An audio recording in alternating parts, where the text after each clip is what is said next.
Hey, good afternoon, everybody. This is Scott Daves with Tactics Marketing. I wanted to shoot a quick video this afternoon to uh, actually go into search engines, Google especially, and actually show you something that I don't think a lot of people are actually aware of, or maybe they are. They've probably seen what I'm about to show you, but they're not fully aware of the implications of what it truly means when you actually perform searches through search engines, like I said, especially in Google. So, over the past year, Google has actually started adding cookies or tracking your search results and almost pretty much everything that you do online. There's a lot of data that they're collecting on people that are performing searches through the Google search engine. They're doing this in order to provide more relevant results for things that they kind of learn and figure out what you're looking for and things that really interest you.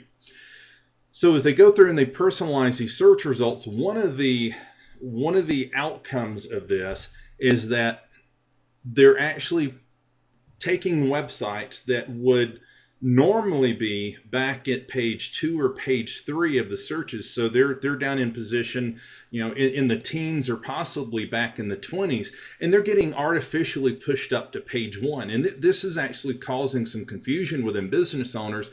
And I know because I've actually talked to some that when I sit down and I go through and do my searches to figure out where folks are actually ranking when they come to me looking for search engine optimization or looking to help increase the on-page optimization for their websites to get better conversion rates. As I go through and I do my research, I'll see that they're back at spot 25, so they're back on page 3, and I get arguments back saying, no, I'm up on page 1, I'm in position 5 or 6. Well, part of the reason for this, or a big reason for this, is actually because of these personalized search results. And I'm going to show you exactly what this is and how you can tell whether the results that you're seeing are being personalized for you, and they may not necessarily be accurate in a reflection of what your neighbor right next door is actually going to see when they search for the same term. So right now, what you can see is I have a Firefox window pulled up, and I've performed a search for my company name, Tactics Marketing. So if you look over to the right up here, you'll see this is my picture here. So you can actually see that I am logged in here through Google. I'm logged into my Gmail account. And because of this, Google is actually showing me personalized results because I am logged into my account. Now, in my case, it's not really throwing off the rankings of anything, but it's actually showing me some information on the page 1 of the search results that would not normally be there. So one of the things is, if you look right here, you'll actually see there is a posting, and this is through my Google Plus page. There's a posting here that would not normally show up. And not only this, so, obviously if you go search for Tactics Marketing, you'll see this bit of information. But one of the things that you won't see, if we scroll down just a little bit, you'll see that there's actually, as a matter of fact, these are actually 2 different posts, but this is also a post on my Google Plus business page. So this post, because I am logged into my Google account, this particular post is actually showing up on page 1 when I search for my company name. And again, this is a customized result that's showing up there that normally wouldn't be there. And what I'm going to do, I have another Firefox browser here. This one you can tell I am not signed into because it's asking me to sign in. The other thing, so not only am I not signed in, I'm also in what's called private browsing mode in Firefox. So what this does is when you open up a browser in private browsing mode, it's what Firefox calls it, or if you're in Chrome, it's incognito mode. It basically means that the search results or anything that you're doing are not going to be they're not going to be influenced by any cookies that you've actually had set on your computer. So now if we look here, one of the things that you'll see immediately is the Google Plus post that was showing in the other result is no longer here underneath my business listing. The other thing is, if we look down here, you'll notice that the Google Plus post that was previously showing in page 1 of the search results is no longer here.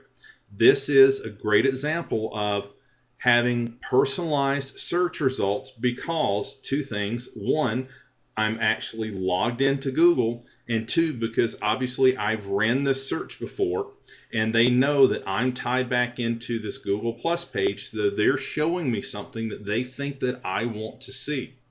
And again, this actually plays into performing actual searches just every day. So if you're trying to figure out where your business is ranking for a particular search term, let's say you actually own a dental practice in Denver and you do a search for Denver dentist. If you're showing up on page 1, that result may not necessarily be correct. That result is very likely, especially if it's your own practice. You've probably been out to your practice site, you've done some stuff there, and Google has started tracking the activity that you've performed on your own site. So they know you have an interest in that particular site. So when you do a search for Denver dentist, it's going to get pushed higher into the search results than it would otherwise. It's always a good idea, if you actually want to see what your real search rankings are, you need to do two things. One, you need to make sure that you're logged out of any Google accounts, any and all whatsoever. And two, you need to go into private browsing mode. And the way you do it in Firefox is it's very simple. You go to File and you actually go right here and select New Private Window. That will actually fire this up and you'll get the little mask here. And in Chrome, it's very similar. Personally, I'll be honest with you, I don't ever track search results in Chrome. To be blatantly honest, I don't trust Google that much. You can call it, just being a little bit paranoid, but I don't trust Google enough that even when I'm in incognito mode, that they're not tracking me, that they're actually honoring that incognito mode. So I always like to go off and go do this in something like Firefox, or if you're on the Mac, you can run Safari, maybe even IE if that's your preferred browser on Windows. But definitely make sure that that you're logged out and that you're in the incognito modes before you go down this path. Always glad to share some great tips with everybody. This is one of the ones that, believe it or not, I hate to get into arguments with people over stuff like this, but it's one of the things where until people actually see it and you try to help them understand why it's working the way that it is, they generally tend not to believe you, right? So this is a great example of one of those things where seeing is kind of believing, but certainly make sure that if you're ever trying to track what you're doing, what your results are through the engines, always make sure that you're logged out of Google and that you're in some type of safe browsing mode, or you're in an incognito mode or something along those lines. So, like I said, glad to share the tips. This is Scott Daves from Tactics Marketing. Hope everybody's having a great day. Talk to you guys later. Thanks.